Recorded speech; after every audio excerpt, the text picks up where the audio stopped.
Mi nombre es Ricardo Salgado, tengo 65 años y soy mecánico en Morelia, Michoacán. Estoy aquí para contar una historia que todavía me cuesta trabajo creer, aunque la viví en carne propia. Durante 6 años cuidé a mi hijo Mateo, quien estuvo en coma tras un supuesto accidente automovilístico. 6 años de sacrificio, amor y esperanza, hasta que un médico del hospital, con la cara pálida y voz temblorosa, me susurró una frase que cambió todo. No vaya a casa esta noche. Llame a la policía. Lo que descubrimos después reveló una traición tan profunda que aún hoy me despierto a medianoche con el corazón acelerado. Pero antes de continuar, necesito pedirte un favor.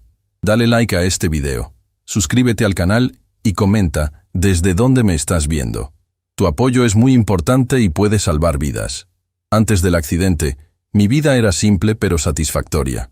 Me levantaba temprano, abría mi taller mecánico a las 7 de la mañana y trabajaba hasta entrada la tarde.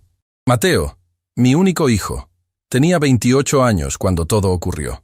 Era un muchacho brillante, licenciado en contabilidad con un futuro prometedor. Había heredado un fideicomiso considerable de mi padre, su abuelo, quien falleció dejándole ese respaldo económico para su futuro. Recuerdo perfectamente aquel martes. Estaba ajustando el carburador de un Volkswagen cuando mi celular sonó. Era Lorena, mi esposa. Ricardo, ven al hospital inmediatamente. Mateo tuvo un accidente. Su voz sonaba extraña, controlada. En ese momento no le di importancia, lo atribuí al shock. ¿Qué pasó? ¿Está bien? Pregunté mientras limpiaba mis manos con un trapo. Está vivo, pero inconsciente.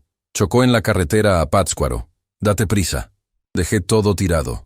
Le pedí a mi ayudante que cerrara el taller y conduje como loco hasta el hospital regional. Cuando llegué, Lorena estaba hablando en voz baja con un médico alto y de porte distinguido en el pasillo. Al verme, ambos guardaron silencio abruptamente. Ricardo, él es el doctor Ramiro Beltrán, neurólogo, dijo Lorena. Ya está atendiendo a Mateo. El doctor Beltrán me estrechó la mano con firmeza excesiva. Señor Salgado, lamento informarle que su hijo sufrió un traumatismo cráneoencefálico severo.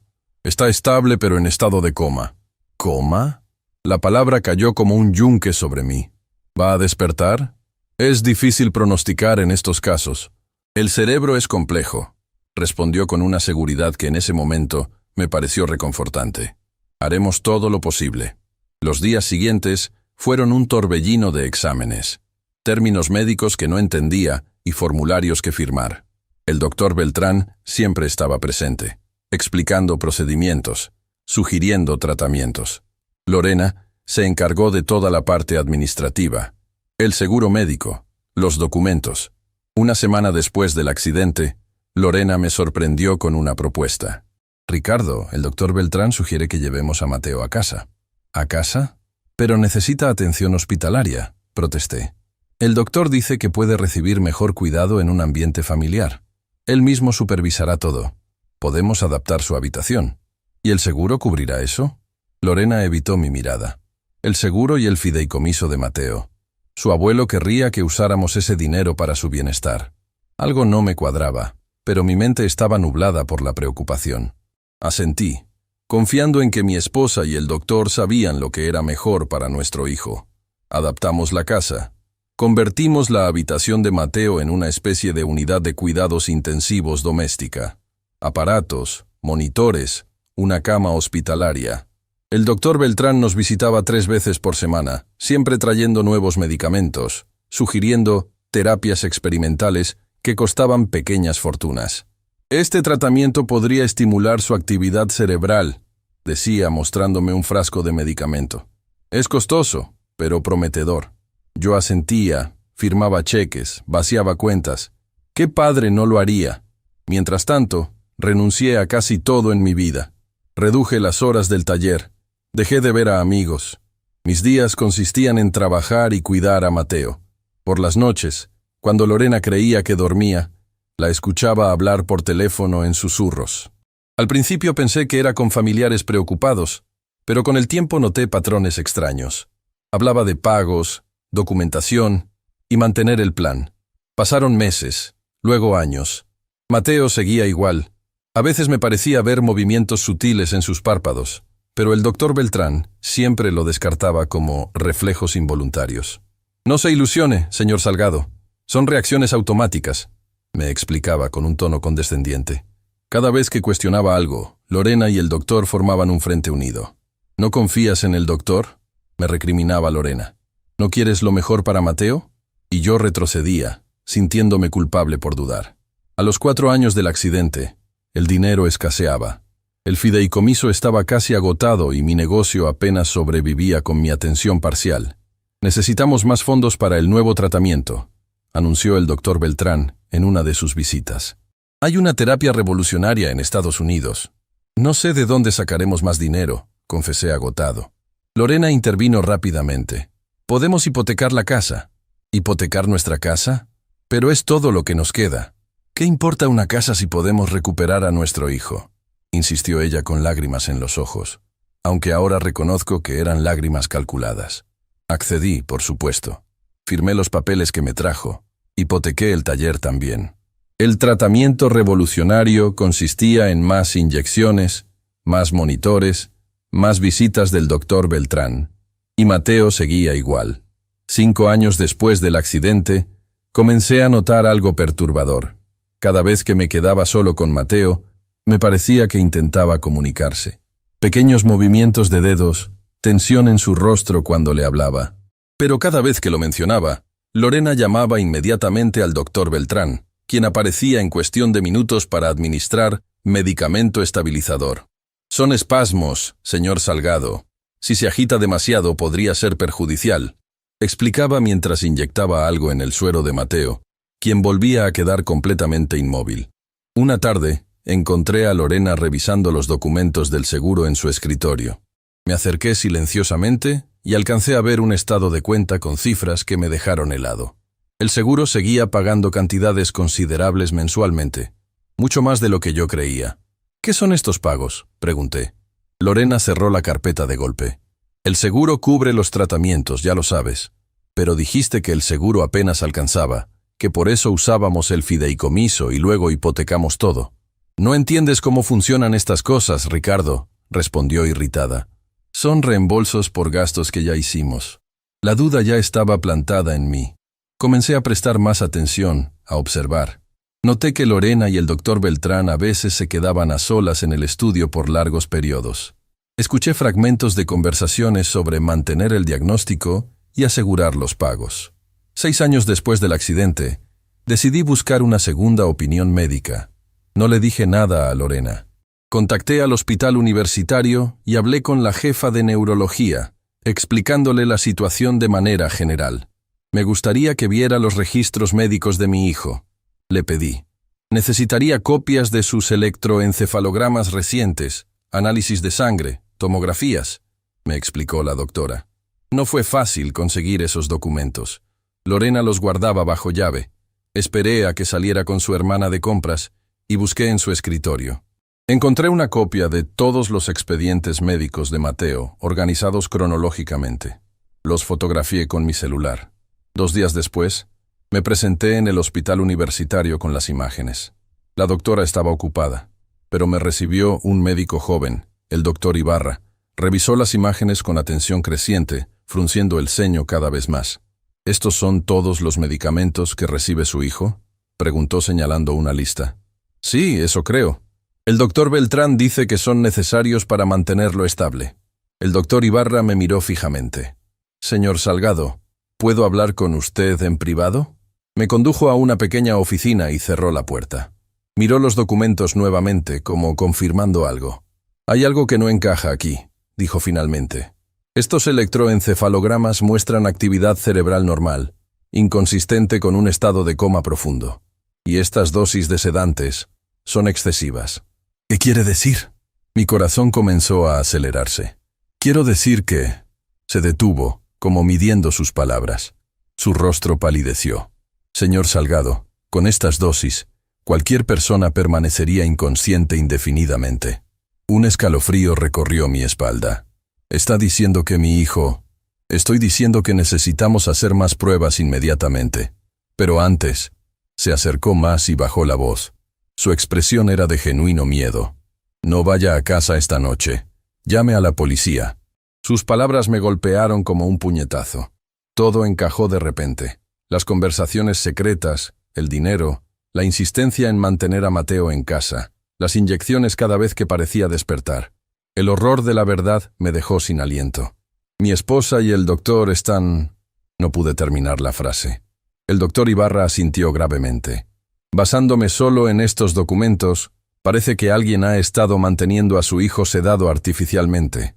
Probablemente desde hace años. Salí del hospital con las piernas temblorosas. ¿Cómo iba a enfrentar esto? ¿Cómo iba a regresar a casa y pretender que todo estaba normal frente a Lorena? Tenía que salvar a mi hijo, pero también necesitaba pruebas concretas. Mi palabra contra la de un respetado neurólogo y mi propia esposa no bastaría. Llamé a un viejo amigo, Manuel, que trabaja como oficial de policía. Le conté todo lo que había descubierto sin revelar mis sospechas sobre Lorena. Le dije que temía que el doctor estuviera aprovechándose de nosotros y posiblemente dañando a Mateo. «Esto es grave, Ricardo», dijo Manuel. «Necesitamos hacer esto por los canales oficiales. Voy a contactar a la fiscalía y pedir una orden para investigar. Mientras tanto, actúa con normalidad. No les des motivos para sospechar». Regresé a casa con el corazón en la garganta. Lorena me recibió como si nada, preguntándome por el taller, comentando sobre la cena. Tuve que representar el papel más difícil de mi vida, el de un padre ignorante de la monstruosidad que ocurría bajo su propio techo. Esa noche, mientras cenábamos, Lorena mencionó casualmente: «El doctor Beltrán vendrá mañana temprano. Dice que Mateo necesita ajustar su medicación». Sentí que la sangre se me helaba. «¿Por qué? ¿Pasó algo?» «Nada importante, solo una precaución», respondió con una sonrisa que ahora me parecía siniestra. «¿Podrías ir a comprar más suero? Nos queda poco». Era una excusa para alejarme de casa durante la visita del doctor. Asentí, fingiendo normalidad, mientras mi mente trabajaba a toda velocidad. No podía esperar al día siguiente. Mateo estaba en peligro ahora. Cuando Lorena se fue a dormir, me quedé en la sala pretendiendo ver televisión. Esperé una hora, asegurándome de que estuviera dormida, y luego llamé a Manuel. «Necesitamos actuar esta noche», susurré.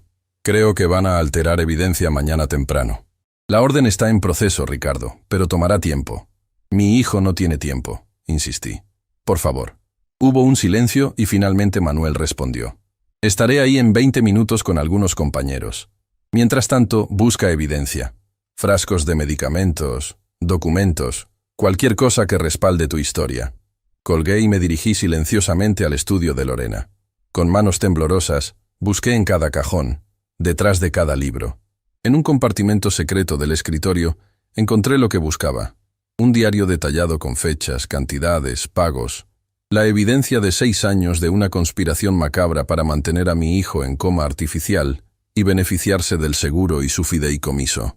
Y mientras sostenía esas pruebas en mis manos, escuché un ruido que me heló la sangre. Lorena estaba de pie en la puerta del estudio, observándome con una mirada que nunca olvidaré. Una mezcla de furia, miedo y la frialdad de quien ha sido descubierta, pero aún planea su próximo movimiento. «¿Qué estás haciendo, Ricardo?», preguntó con voz controlada pero amenazante. «¿Por qué estás husmeando en mis cosas a medianoche?». Me encontraba atrapado, con las pruebas en mis manos y la mente dividida entre el miedo y la rabia. El tiempo parecía haberse detenido, mientras nos mirábamos fijamente, ambos conscientes de que nada volvería a ser igual. «¿Qué haces con mis documentos?». La voz de Lorena cortó el silencio como una navaja. Sus ojos se fijaron en el diario que yo sostenía. Me puse de pie lentamente, apretando las pruebas contra mi pecho. Durante 6 años había confiado en esta mujer. Había llorado con ella. La había consolado cuando fingía desesperación por el estado de nuestro hijo.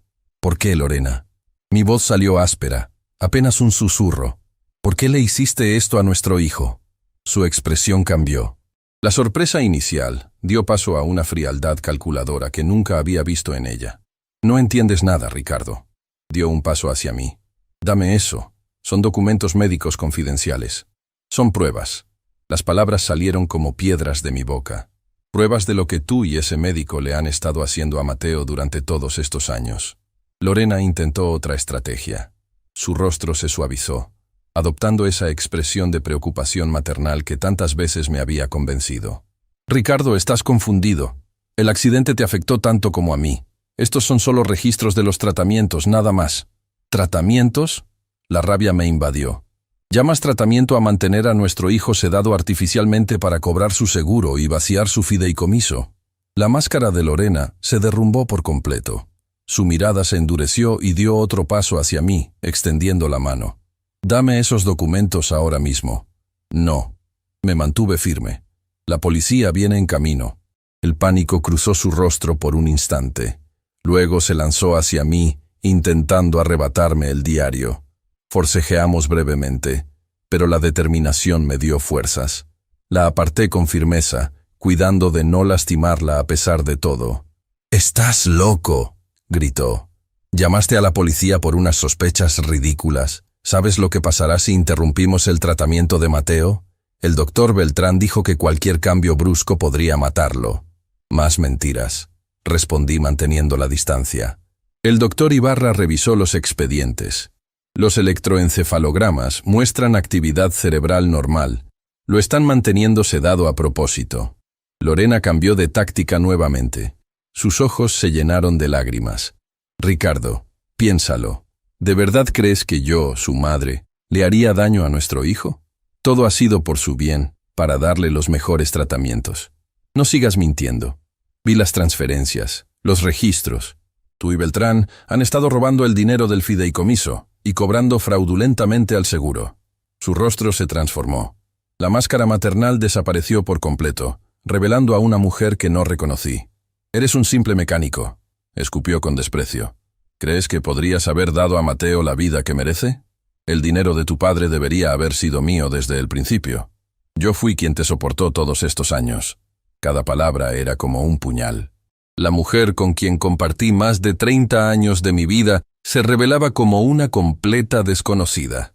«¿El accidente también fue planeado?», pregunté, temiendo la respuesta. Una sonrisa fría apareció en su rostro. «Qué conveniente que los frenos fallaran justo en esa curva, ¿no?». Sentí que el mundo se derrumbaba. No solo habían mantenido a Mateo en coma artificialmente, sino que habían provocado el accidente. La monstruosidad de sus acciones me dejó momentáneamente paralizado. Aprovechando mi shock, Lorena intentó nuevamente quitarme los documentos. Esta vez, su desesperación la volvió violenta. Sentí sus uñas clavarse en mi brazo mientras forcejeábamos. En ese momento, escuché el sonido de vehículos estacionándose frente a la casa. «La policía está aquí», dije. El pánico se apoderó de ella. Corrió hacia el teléfono. «Tengo que llamar a Ramiro. Él solucionará esto». Me interpuse, bloqueándole el paso. «Se acabó, Lorena». El sonido del timbre resonó en la casa. Mantuve a Lorena a la vista mientras me dirigía a abrir. Manuel estaba allí con 3 oficiales más y lo que parecía ser un médico forense. «Ricardo», asintió Manuel con expresión grave. «¿Dónde está tu hijo?» «En su habitación. Primera puerta a la derecha». 2 oficiales subieron inmediatamente mientras Manuel entraba con el médico. «Señora Salgado», dijo Manuel dirigiéndose a Lorena. «Tenemos una orden para investigar posibles negligencias médicas y fraude». «Esto es ridículo», protestó Lorena, recuperando parte de su compostura. «Mi esposo está confundido. Nuestro hijo recibe tratamiento especializado bajo supervisión médica profesional». Le entregué a Manuel el diario y los documentos que había encontrado. «Aquí está todo. Los registros, las transferencias, las dosis de sedantes. Han estado manteniéndolo en coma artificialmente». El médico forense ya había subido a la habitación de Mateo. Minutos después, bajó con expresión sombría. «Necesitamos trasladar al paciente inmediatamente al hospital», anunció. «Está bajo efectos de sedación profunda. He revisado los medicamentos en el suero y no corresponden con lo que debería administrarse a un paciente en su condición». Manuel se volvió hacia Lorena. «Señora Salgado, tendrá que acompañarnos a la comisaría para responder algunas preguntas». «No pueden hacer esto», protestó ella. «El doctor Beltrán es un especialista reconocido. Él explicará todo». «También nos encargaremos del doctor Beltrán», respondió Manuel secamente. «Ya hay oficiales dirigiéndose a su domicilio». Todo ocurrió con una rapidez que apenas pude procesar. Paramédicos entraron a la casa y prepararon a Mateo para el traslado. Observé impotente cómo colocaban a mi hijo en una camilla, conectado a monitores portátiles. Su rostro estaba pálido, inmóvil, como lo había estado durante 6 largos años. Pero ahora sabía la verdad.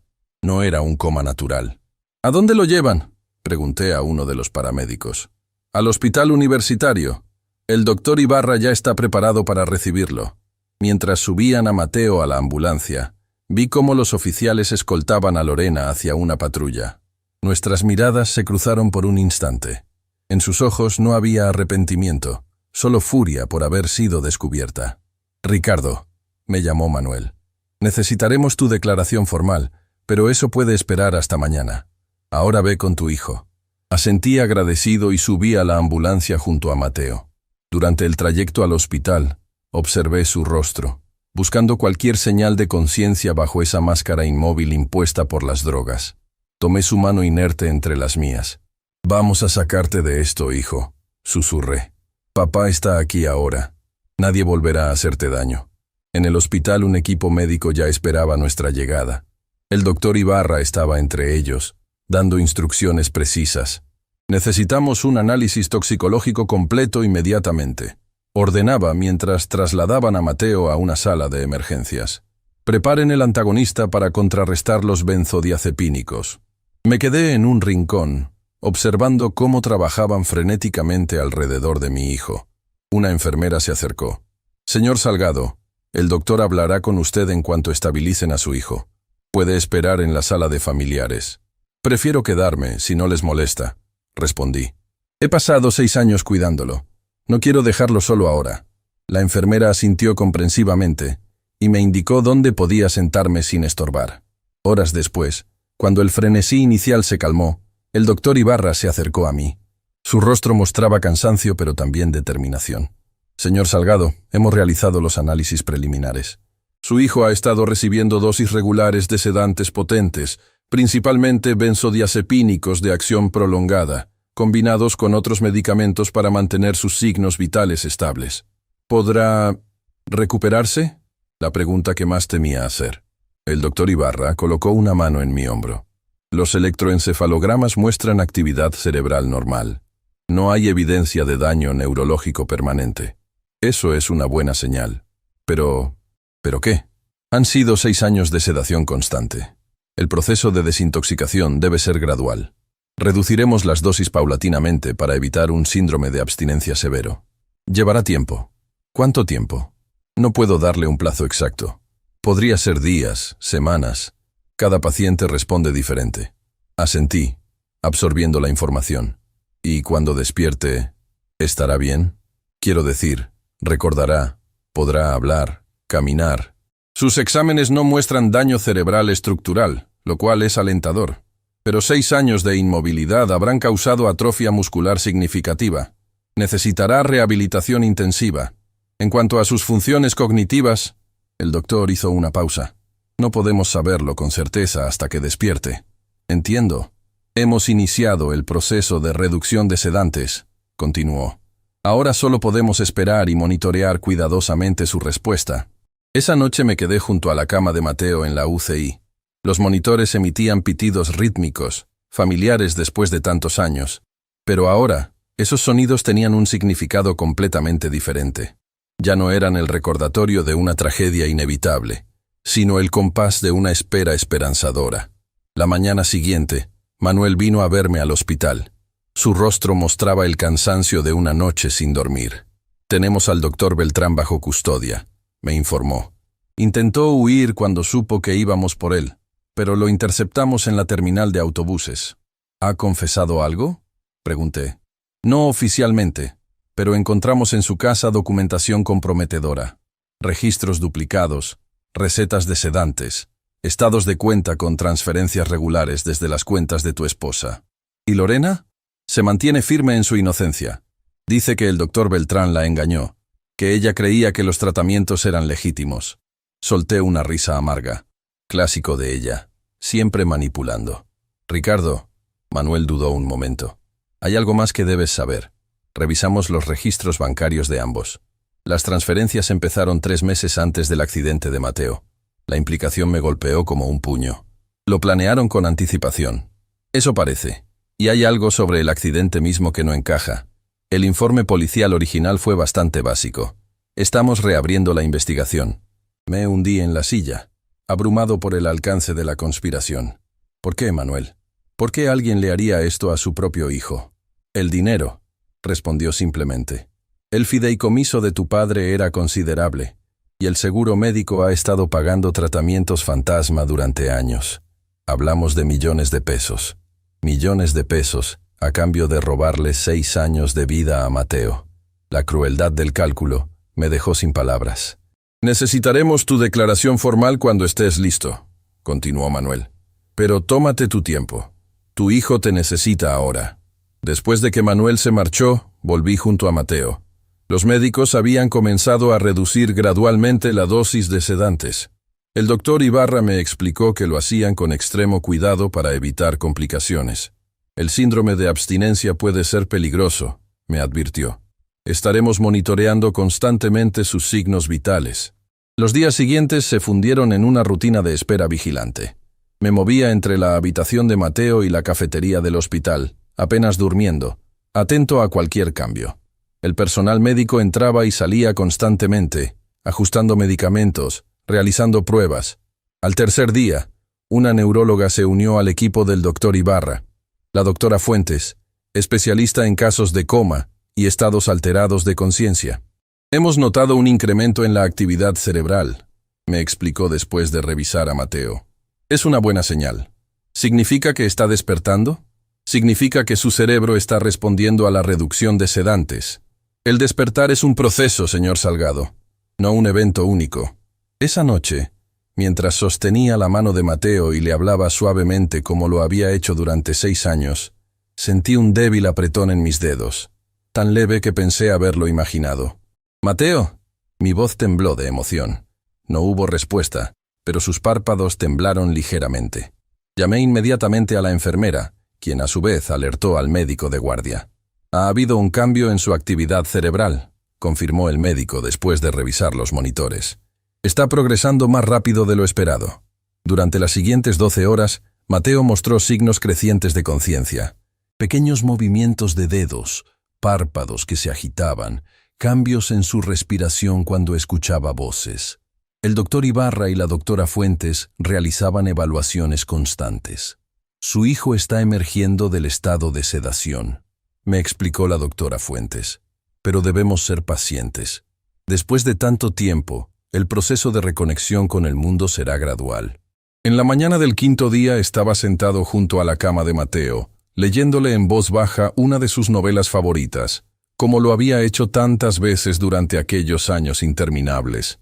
De repente, sentí que su mano se movía con más fuerza que antes. Levanté la vista y me encontré con algo que había soñado cada noche durante 6 años. Los ojos de mi hijo, abiertos, enfocándose lentamente en mí. «Mateo», susurré, casi sin atreverme a creerlo. Sus labios se movieron, intentando formar palabras. No salió sonido alguno, pero vi claramente cómo articulaba. «Papá». Las lágrimas nublaron mi visión. Presioné el botón de llamada con desesperación. Segundos después, la habitación se llenó de personal médico. El doctor Ibarra llegó poco después, evaluando rápidamente a Mateo. «Está despertando», confirmó. «Señor Salgado, necesito que espere afuera mientras realizamos algunas pruebas». «No quiero dejarlo», protesté. «Entiendo, pero necesitamos espacio para trabajar. Le prometo que lo llamaremos inmediatamente después». A regañadientes se salí al pasillo. Los minutos se convirtieron en la espera más angustiante de mi vida. Finalmente, el doctor Ibarra salió a buscarme. «Su hijo está consciente, señor Salgado. Aún está confundido, como era de esperar, pero reconoce su entorno y ha podido comunicarse mediante gestos. ¿Puedo verlo?» «Por supuesto. Solo recuerde que está débil y posiblemente desorientado. No lo abrume con demasiada información de una vez». Entré nuevamente en la habitación. Mateo estaba semi-reclinado en la cama, con varios monitores aún conectados. Sus ojos, esos ojos que había añorado ver durante tanto tiempo, me siguieron mientras me acercaba. «Hola, hijo», dije suavemente, conteniendo las lágrimas. Sus labios se curvaron en una débil sonrisa.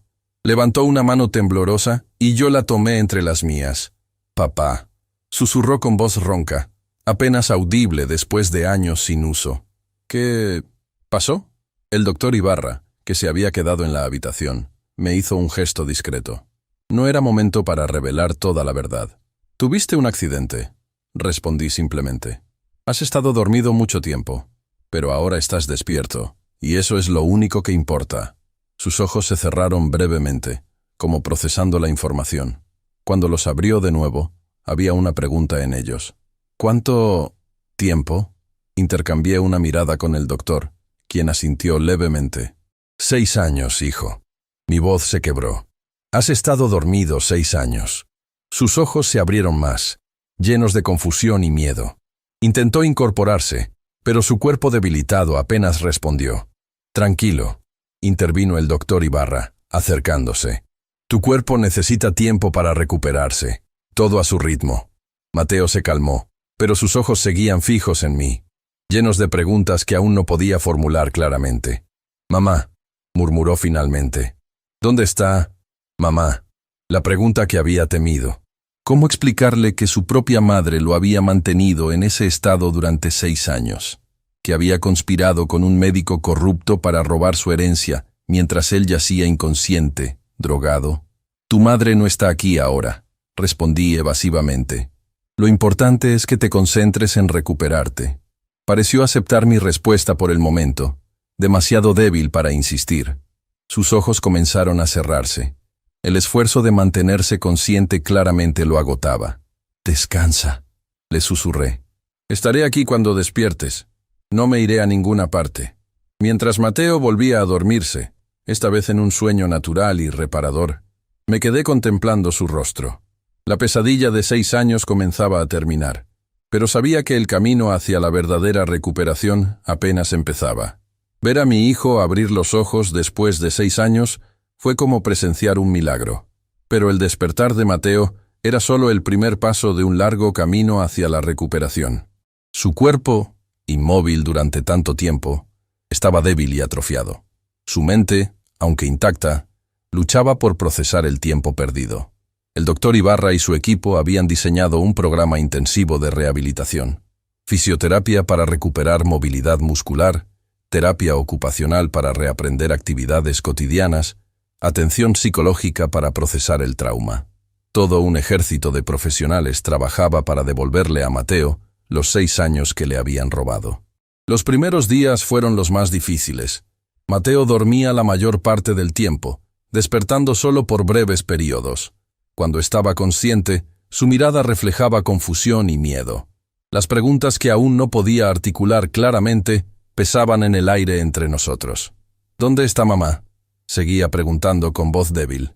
Está resolviendo algunos asuntos, respondía yo, posponiendo la dolorosa verdad. El doctor Ibarra me aconsejó esperar antes de revelarle toda la historia. Su mente está procesando un despertar traumático. Darle demasiada información ahora podría ser contraproducente. Asentí, aunque me carcomía la culpa. ¿No había ya demasiados secretos y mentiras en esta historia?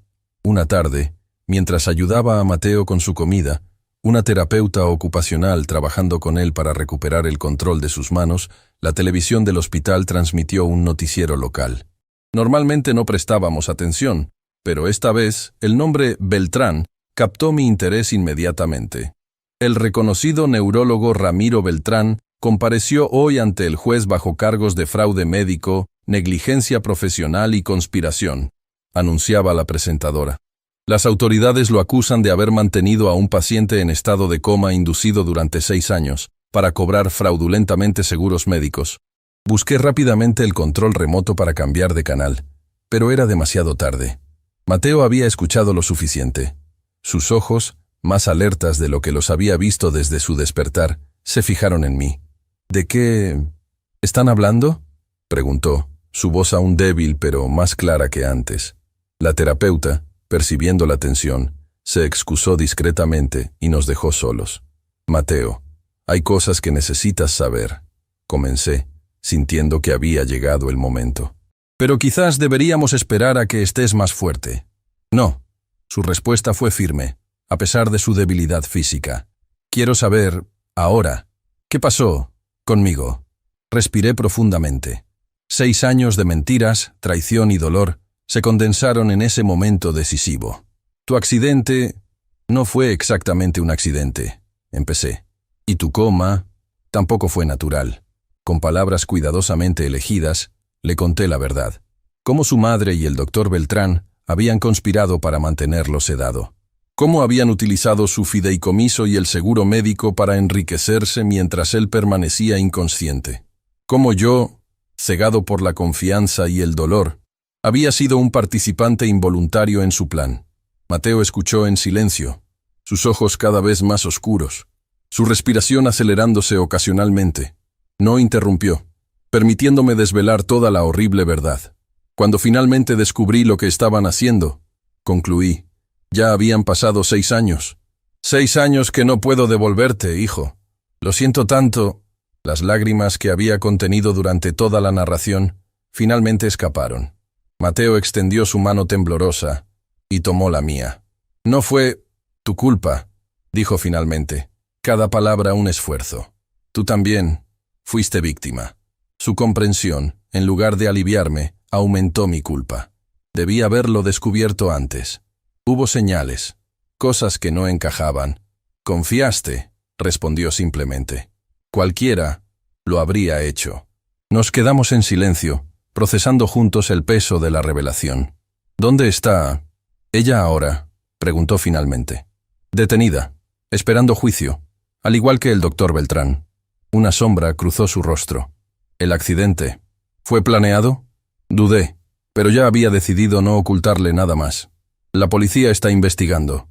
Encontraron evidencia de que los frenos de tu auto fueron manipulados. Y hay registros de transferencias bancarias que comenzaron meses antes del accidente. Mateo cerró los ojos, absorbiendo el impacto de saber que su propia madre había intentado matarlo, y al fallar, lo había mantenido en un limbo químico durante 6 años. Necesito verla, dijo de repente. ¿Qué? No creo que sea buena idea. Necesito verla, repitió con más firmeza. Necesito entender. Mateo, apenas estás recuperándote. No es momento de someterte a más estrés. Han robado 6 años de mi vida, insistió, con más fuerza en su voz de la que había mostrado hasta entonces. Tengo derecho a preguntar por qué. Reconocí en su mirada la determinación que siempre había admirado en él. Incluso en su estado debilitado, seguía siendo el hombre fuerte y resuelto que había criado. Hablaré con Manuel, concedí finalmente. Pero primero, el doctor Ibarra debe autorizar cualquier salida del hospital. Esa noche, mientras Mateo dormía, me reuní con Manuel en la cafetería del hospital. Le conté sobre el deseo de Mateo de confrontar a Lorena. Legalmente es complicado, respondió pensativo. Ella está bajo custodia preventiva, y él es una víctima y potencial testigo en el caso. Entiendo, pero creo que para su recuperación emocional necesita respuestas. Manuel consideró la situación. Tendré que consultarlo con el fiscal. Y por supuesto, necesitaremos autorización médica. El doctor Ibarra, cuando le planteé la cuestión, se mostró inicialmente reacio. Su hijo aún está en una etapa crítica de recuperación, argumentó. Un encuentro de esa naturaleza podría ser extremadamente estresante. Lo entiendo, doctor, pero conozco a mi hijo. No descansará hasta obtener respuestas. Después de una evaluación psicológica y varias discusiones con el equipo médico, finalmente accedieron con condiciones estrictas. El encuentro sería breve, supervisado médicamente, y podría interrumpirse al primer signo de alteración en los signos vitales de Mateo. Manuel logró los permisos necesarios del juzgado. El encuentro se realizaría en una sala especial del hospital, con Lorena escoltada desde el centro de detención. El día acordado ayudé a Mateo a prepararse. Su fisioterapeuta había trabajado intensamente con él, y ahora podía sentarse en una silla de ruedas por períodos limitados. Mientras lo afeitaba cuidadosamente, un ritual que habíamos recuperado con emoción, noté su mirada distante. ¿Estás seguro de esto?, pregunté. Necesito hacerlo, respondió simplemente. Lo llevé a la sala designada. Era un espacio neutral, equipado discretamente con monitores médicos y un botón de alarma. Manuel ya estaba allí, junto con una enfermera y un oficial de policía. Estará aquí en unos minutos, informó Manuel. Recuerda, esto no es un interrogatorio formal. Puedes terminar el encuentro cuando quieras. Mateo asintió, su expresión serena pero determinada. Cuando la puerta se abrió y Lorena entró, escoltada por 2 oficiales, Sentí que el aire abandonaba la habitación. Vestía un uniforme carcelario gris, sin maquillaje, su pelo antes impecable, ahora descuidado. Pero lo que más me impactó fue su expresión al ver a Mateo consciente, sentado en la silla de ruedas, mirándola directamente. Por un instante, un destello de genuina sorpresa cruzó su rostro, seguido de algo que nunca esperé ver: miedo. Miedo de enfrentar al hijo al que había intentado destruir. Mateo. Su voz era apenas un susurro. Mi hijo la observó en silencio, estudiando a la mujer que lo había traído al mundo, y luego intentado arrebatarle la vida. Cuando finalmente habló, su voz era calmada, controlada. ¿Por qué? Una simple pregunta que contenía 6 años de traición y dolor. Lorena desvió la mirada, incapaz de sostenerla de su hijo. No lo entenderías. Inténtalo, respondió Mateo. Vi a Lorena sopesar sus opciones. Finalmente, quizás comprendiendo que ya no tenía nada que perder, decidió hablar. Nunca quise esta vida, comenzó, su voz monótona. Me casé joven, tuve un hijo joven. Cuando conocí a Ramiro, me mostró posibilidades que nunca había imaginado. El doctor Beltrán, aclaró Mateo. Lorena asintió. Nos enamoramos. Él tenía ambiciones, planes. Cuando supo del fideicomiso que te dejó tu abuelo, decidieron matarme, completó Mateo, su voz aún controlada pero con un filo cortante. No era personal, respondió ella, como si eso lo hiciera menos monstruoso. Eras el obstáculo entre nosotros y una vida mejor. ¿Y cuando el accidente no funcionó?, presionó Mateo. Fue idea de Ramiro. Dijo que podíamos mantenerte sedado, cobrar el seguro y acceder al fideicomiso como tus tutores legales. Nadie sospecharía. La frialdad con que describía el plan para destruir a su propio hijo me provocó náuseas. Mateo, sin embargo, mantuvo su compostura admirable. ¿Nunca sentiste remordimiento? ¿En 6 años? ¿Nunca dudaste? Lorena levantó la vista, y por primera vez vi algo parecido a la emoción genuina en sus ojos. Al principio sí, pero se volvió más fácil con el tiempo. Era solo un cuerpo en una cama. A veces olvidaba que había sido una persona real. Esas palabras golpearon a Mateo visiblemente. Su mano se tensó sobre el reposabrazos de la silla. Tu padre complicó todo, continuó Lorena, lanzándome una mirada resentida. Se negaba a renunciar, a seguir adelante. Pasaba horas hablándote, leyéndote, como si pudieras escucharlo. Podía, intervine, incapaz de contenerme. Los estudios demuestran que los pacientes en coma a menudo pueden oír. Eso es lo que quise decir, respondió Lorena con desprecio. Tu devoción era un riesgo constante. Ramiro tuvo que aumentar las dosis cada vez que notabas alguna reacción. Mateo respiró profundamente antes de hacer su siguiente pregunta. ¿Cuándo planeaban terminar conmigo? La pregunta nos heló la sangre a todos en la sala. Lorena se tensó visiblemente. No sé a qué te refieres. No podían mantenerme así indefinidamente, razonó Mateo. El dinero eventualmente se acabaría. ¿Cuál era el plan final? El silencio de Lorena fue más revelador que cualquier confesión. Ya veo, dijo Mateo finalmente, su voz apenas un susurro. Gracias por tu honestidad, al menos en esto. Indicó a la enfermera que estaba listo para terminar el encuentro. Mientras lo preparaban para salir, Lorena se puso de pie, provocando que los oficiales se tensaran. Mateo, llamó, ¿me perdonarás algún día? Mi hijo se giró para mirarla una última vez. No busco venganza si es lo que te preocupa, pero el perdón tendrá que esperar a que entienda cómo una madre puede hacer esto a su hijo. Esas fueron sus últimas palabras para la mujer que le dio la vida y luego intentó quitársela. Cuando salimos de la sala, sentí que Mateo había cerrado un capítulo, aunque la historia estaba lejos de terminar. De vuelta en su habitación, notamos que el esfuerzo emocional lo había agotado físicamente. Mientras lo ayudaba a regresar a la cama, me sorprendió ver una lágrima solitaria deslizarse por su mejilla. «Ella nunca me amó realmente, ¿verdad?», preguntó en voz baja. No tenía respuesta para eso. Solo pude sostener su mano mientras procesaba el dolor de esa traición fundamental. Los días siguientes trajeron un cambio en Mateo. Como si el encuentro con Lorena hubiera liberado algo en él, se entregó a su rehabilitación con renovada determinación. Su progreso asombró incluso al equipo médico más optimista. Nunca había visto a alguien recuperarse a este ritmo después de una inmovilidad tan prolongada, comentó su fisioterapeuta. El doctor Ibarra compartía ese optimismo cauteloso. Su hijo tiene una voluntad extraordinaria, me dijo durante una de nuestras reuniones habituales. Pero no debemos apresurarnos. La recuperación neurológica completa llevará tiempo. Manuel venía regularmente con actualizaciones sobre el caso. El doctor Beltrán había comenzado a cooperar con las autoridades, implicando a Lorena como la instigadora principal del plan. Está tratando de negociar una sentencia reducida, explicó Manuel. Ha proporcionado detalles sobre cómo manipularon los frenos del auto de Mateo. ¿Y Lorena?, preguntó Mateo, quien insistía en estar presente durante estas conversaciones. Se mantiene firme en su inocencia parcial. Admite la sedación prolongada pero niega haber participado en el sabotaje del auto. ¿Le creen?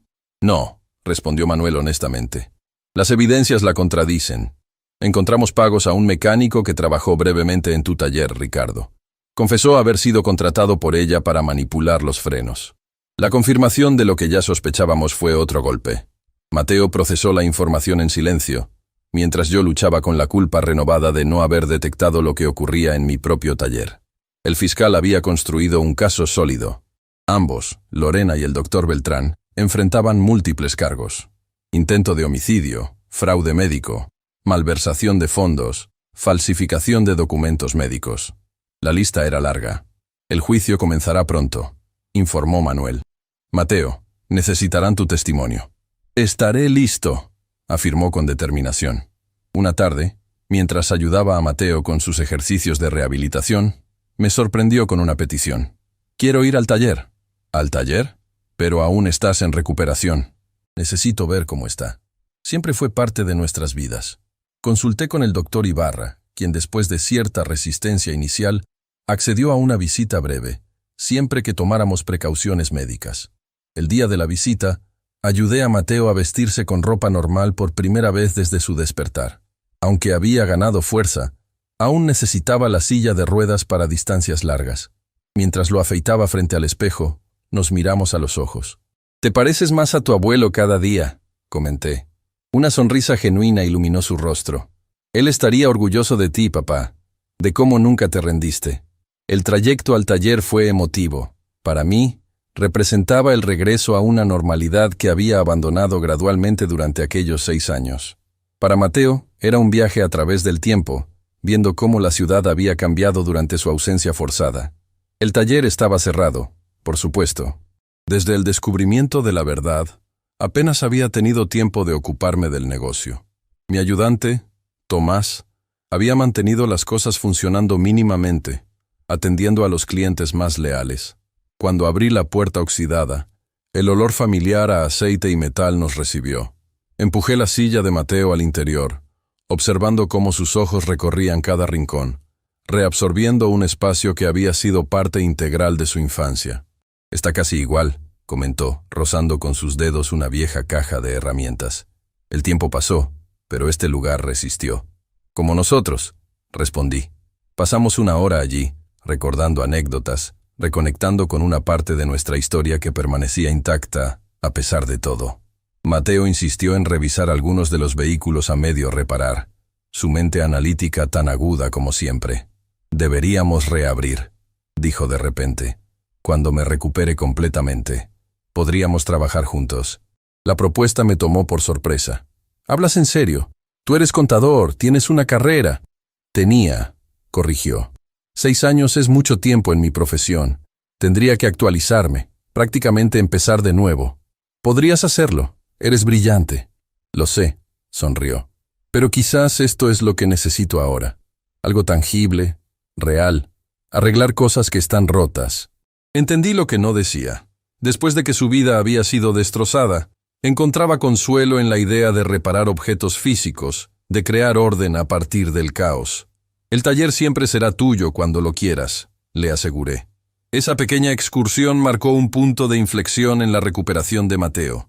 De vuelta al hospital, habló con el doctor Ibarra sobre la posibilidad de continuar su rehabilitación como paciente ambulatorio. «Quiero volver a casa», declaró. «A la verdadera casa de mi padre, no a ese lugar donde estuve cautivo». El doctor Ibarra evaluó su progreso. Médicamente está avanzando excepcionalmente bien, pero necesitará atención constante, terapia diaria. Me encargaré de todo, prometí. Adaptaré mi casa, contrataré enfermeros si es necesario. Después de consultas con el equipo completo de especialistas, establecimos un plan. Mateo volvería a casa, mi casa, un pequeño departamento que había alquilado tras el descubrimiento de la verdad, y continuaría su rehabilitación como paciente externo. El día que salimos del hospital, Mateo insistió en dar unos pasos por sí mismo. Apoyado en un andador, y con mi brazo listo para sostenerlo, avanzó lentamente hacia la salida. Cada paso era una victoria, una reclamación de la independencia que le habían robado. Afuera, el sol brillaba intensamente. Mateo se detuvo un momento, cerrando los ojos y levantando el rostro hacia el calor. 6 años sin sentir el sol directamente, murmuró.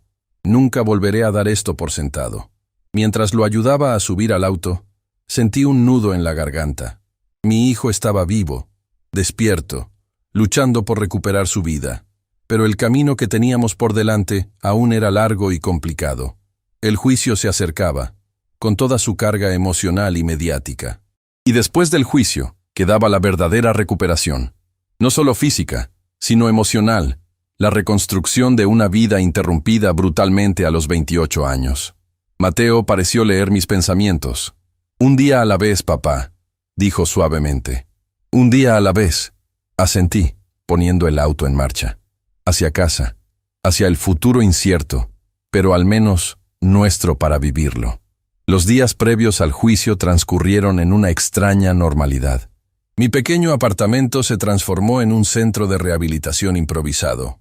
La sala quedó ocupada por equipos médicos, barras paralelas para los ejercicios de Mateo y una colección creciente de pesas terapéuticas.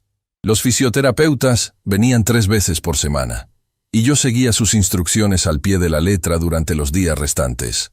Mateo avanzaba con determinación sobrehumana. Cada pequeño logro, sostenerse en pie sin apoyo durante 1 minuto completo, dar 10 pasos sin el andador, sostener un vaso sin que le temblara la mano, lo celebrábamos como una victoria mayor. El cuerpo recuerda, me explicó su fisioterapeuta principal.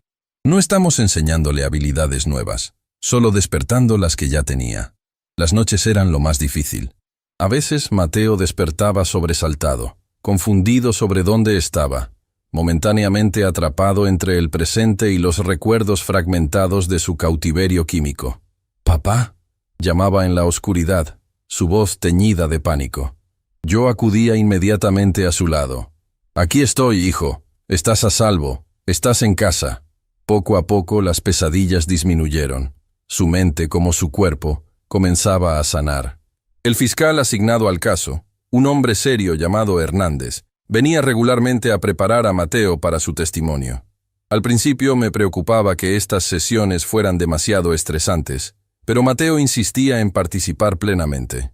«Necesito hacer esto», afirmaba cada vez que yo expresaba mis dudas. «No solo por justicia, sino por mí. Necesito reclamar mi historia». El caso había atraído considerable atención mediática. «El caso del coma inducido», titulaban los periódicos. Ocasionalmente, reporteros se apostaban frente al edificio, esperando declaraciones o fotografías. Nos negamos a hablar con ellos, manteniendo nuestra privacidad como un escudo protector. Manuel, siempre atento, asignó un oficial para vigilar el edificio y mantener a la prensa a distancia. «El público tiene una fascinación morbosa con casos como este», me explicó. «Pero ustedes no tienen obligación de satisfacer su curiosidad». Finalmente, llegó el día del juicio. Ayudé a Mateo a vestirse con un traje formal que habíamos comprado especialmente para la ocasión. Sus manos aún luchaban con los botones pequeños, pero insistió en hacer todo lo posible por sí mismo. «Quiero que me vean como soy», dijo mientras lo ayudaba a acomodarse la corbata. «No como la víctima indefensa que esperan». El juzgado estaba lleno cuando llegamos. A pesar de las restricciones, la sala rebosaba de periodistas, abogados, curiosos y familiares distantes que nunca habían mostrado interés durante los 6 años de tragedia, pero ahora aparecían atraídos por el espectáculo. Nos ubicaron en un área reservada. Mateo había progresado hasta usar un bastón para distancias cortas. pero acordamos llevar la silla de ruedas como precaución, considerando que el procedimiento podría extenderse por horas. Cuando ingresaron los acusados por separado, sentí que el aire se volvía denso. El doctor Beltrán entró primero, escoltado por guardias, su postura arrogante ahora reducida a una sombra encorvada. Evitó deliberadamente mirar hacia donde estábamos sentados. Minutos después, entró Lorena. A diferencia de Beltrán, caminaba erguida, con la cabeza alta, como si se dirigiera a una reunión social y no a un juicio por intento de asesinato. Sus ojos buscaron inmediatamente a Mateo, pero él mantuvo la mirada fija al frente, su expresión inescrutable. El procedimiento comenzó con las formalidades legales. Los cargos, presentados uno a uno, resonaban con terrible claridad en la sala silenciosa. Intento de homicidio, conspiración, fraude médico, falsificación de documentos, malversación de fondos del fideicomiso, crueldad y tortura. La lista continuaba, cada cargo como un clavo en el ataúd de la vida que habíamos conocido. El fiscal Hernández presentó el caso con meticulosa precisión. Las pruebas eran abrumadoras. El diario de Lorena detallando pagos y dosis, los testimonios de enfermeras que habían expresado preocupaciones ignoradas por Beltrán, las transferencias bancarias, los análisis toxicológicos de Mateo, el testimonio del mecánico que había saboteado los frenos. Los abogados defensores intentaron construir un caso sobre terreno inestable. El de Beltrán argumentó que sus acciones, aunque éticamente cuestionables, estaban motivadas por genuina preocupación médica. El de Lorena intentó presentarla como una víctima manipulada por Beltrán, una mujer vulnerable que confiaba ciegamente en la autoridad médica. Llegó mi turno de testificar. Mientras avanzaba hacia el estrado, sentí el peso de 6 años de engaño y dolor sobre mis hombros. Juré decir la verdad, consciente de que ninguna verdad podría capturar completamente el horror de lo vivido. Respondí a las preguntas del fiscal con claridad, detallando cómo había descubierto gradualmente la conspiración, los momentos en que Mateo parecía reaccionar solo para ser inmediatamente sedado, las conversaciones secretas, el dinero desaparecido. Durante el contrainterrogatorio, el abogado de Lorena intentó cuestionar mi credibilidad. Señor Salgado, ¿no es cierto que usted mismo administró varios de estos medicamentos a su hijo bajo instrucciones del doctor Beltrán? Sí, admití, sintiendo vergüenza a pesar de mi inocencia. Creía que eran tratamientos legítimos. ¿Y no es cierto que firmó todos los documentos de consentimiento para estos tratamientos? Lo hice confiando en que eran para ayudar a mi hijo, no para mantenerlo cautivo. ¿En algún momento consultó con otro médico durante esos 6 años? La pregunta golpeó donde más dolía. No, hasta el final. Esa es una culpa que cargaré siempre. Cuando terminé mi testimonio, evité mirar a Lorena. No podía soportar ver su rostro, fuera cual fuera la expresión que tuviera. El momento más difícil, sin duda, fue el testimonio de Mateo.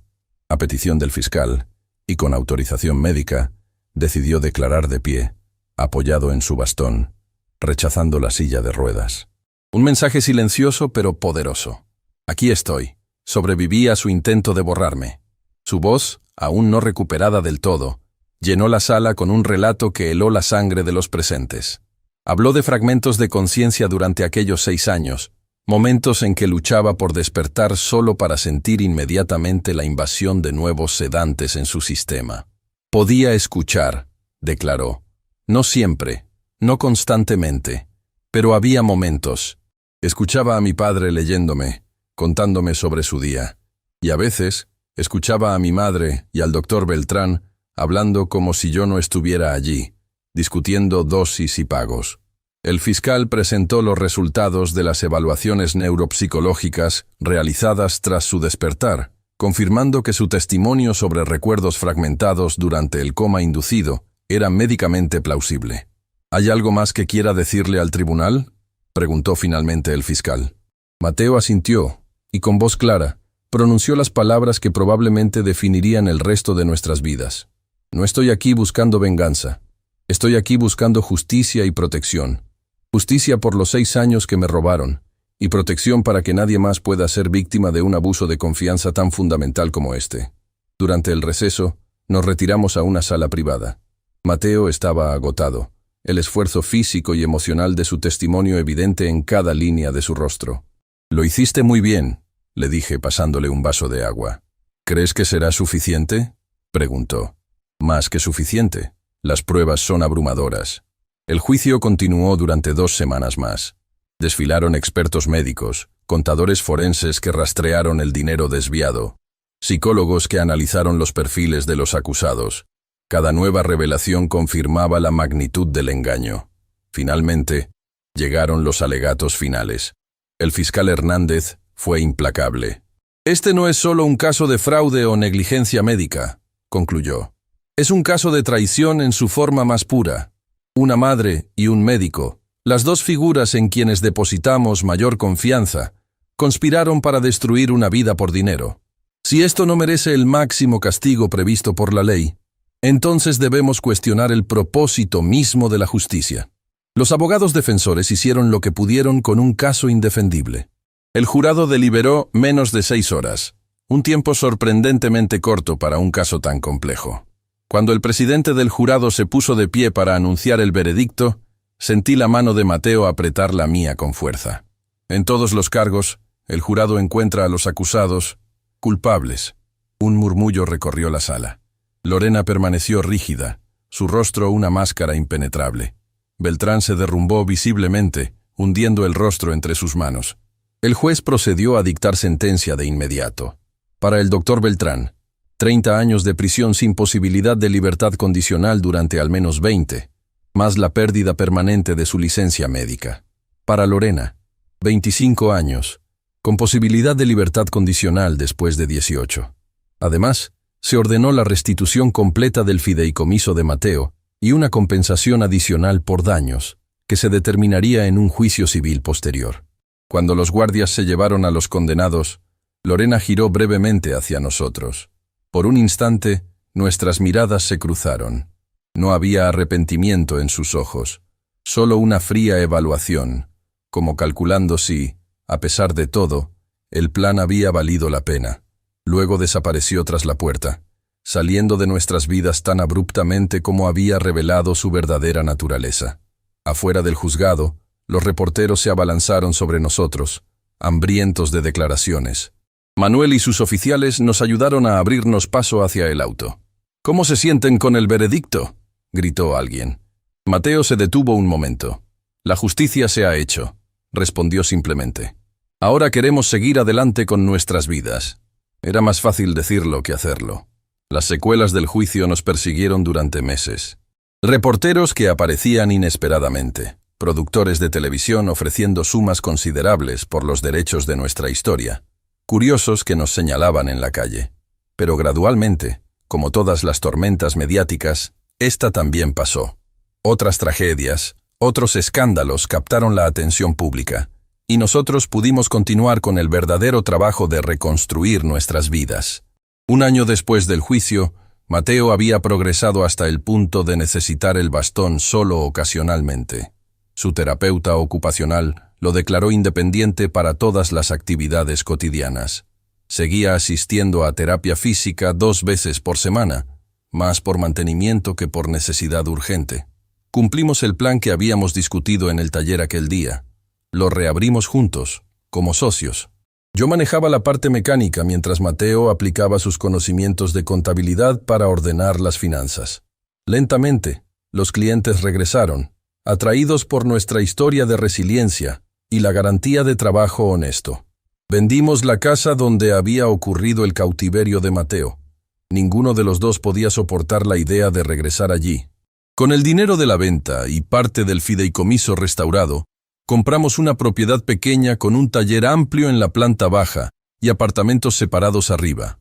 Cercanía y privacidad, el equilibrio que ambos necesitábamos. La recuperación física de Mateo fue notablemente completa. La recuperación emocional, como siempre, resultó más compleja. Había días buenos, cuando su determinación brillaba con fuerza, cuando reía con genuino placer al completar una reparación difícil o resolver un problema técnico complicado. Y había días oscuros, cuando lo encontraba mirando al vacío, perdido en recuerdos que nunca compartía completamente. ¿Qué recuerdas exactamente de esos años?, me atreví a preguntar una noche, durante una cena tranquila en mi apartamento. Mateo consideró la pregunta seriamente. «Es como recordar un sueño», explicó finalmente. «Fragmentos inconexos, sensaciones más que recuerdos concretos, tu voz leyéndome, conversaciones distantes. A veces, la sensación de estar atrapado, de luchar contra algo invisible». Hizo una pausa, tomando un sorbo de su bebida. «Lo más claro eran tus visitas. Cuando me hablabas, era como si una luz atravesara la niebla. No podía responder, pero te escuchaba, papá. Siempre te escuché». Esas palabras significaron más para mí que cualquier veredicto judicial.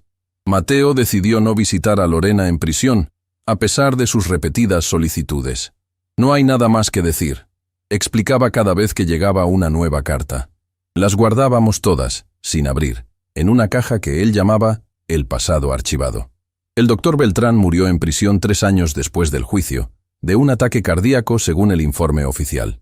Cuando recibimos la noticia, Mateo simplemente asintió. «Espero que encontrara paz», fue su único comentario.